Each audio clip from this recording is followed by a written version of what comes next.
సాయి భోజన్ ఇది ఒక అద్భుతమైనటువంటి కార్యక్రమం. మీ అందరి సహాయ సహకారాలతో అత్యంత అద్భుతంగా సాయినాథుడు ఏదైతే ఆయన భావన చేశాడో సంకల్పించుకొని ఆనాడు షిరిడీలో ప్రతి ఆదివారం గురువారం తాను స్వహస్తాలతో వండి 10 మందికి భోజనం పెట్టాడో ఆ సంకల్పాన్ని నెరవేర్చే కార్యక్రమమే సాయి భోజన్. ఏ అకేషన్ అయినా అవ్వచ్చు, ఏ అకేషన్, ఏ శుభకార్యం, ఏ కార్యమైనా దాని సందర్భంగా మీరు కూడా ఈ సాయి భోజనంలో పాలు పంచుకోండి. సాయి కృపకు పాత్రులు కండి. జై సాయినాథ్. 1918లో భక్త మహల్సాపతి సాయిబాబా ఆరోగ్యం బాగలేనప్పుడు అక్టోబర్ 12వ తారీఖు 13 ఆ ప్రాంతాల్లో బాబా పక్కన కూర్చొని రోధిస్తాడు బాబాను పట్టుకుని చిన్నపిల్లవాళ్ళగా. కారణం నీరసించిపోయాడు. బాబా ఏంటి బాబా దేవా ఎందుకు ఇలా చేస్తున్నావు? నాకు నేను చూస్తుంటే భయం వేస్తుంది దేవా, నిన్ను వదిలి ఉండలేము, దయచేసి వైద్యుని పిలిపిస్తాం, నీ ఆరోగ్యం బాగు చేయించుకో అన్నప్పుడు బాబా చూడండి ఏమన్నాడు, అరే భగత్, నేను షిరిడీ వచ్చిన మొదట్లో ఎలా ఉన్నానురా, ఇప్పుడు ఎలా ఉన్నాను. నిన్నలాగా నేడు ఉండదు, నేడులాగా రేపు ఉండదురా. ఈ శరీరం అనేది అశాశ్వతం.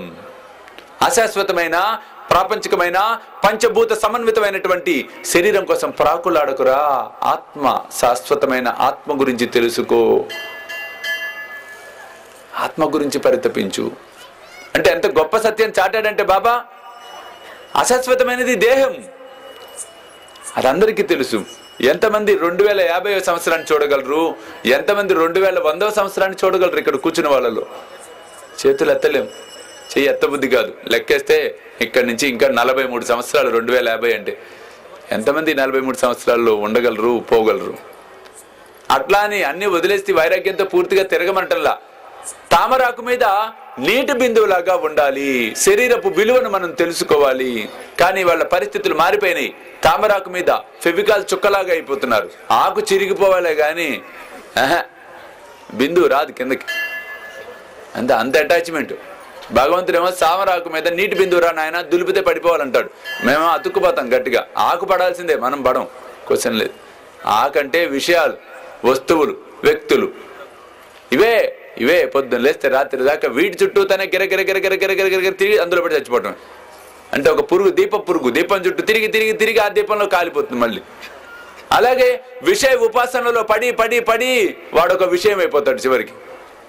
పాపం అట్టా ఉండేవాడు అట్టా అయిపోయాడు చూడండి అని అందరు వాడి గురించే చర్చలన్నీ.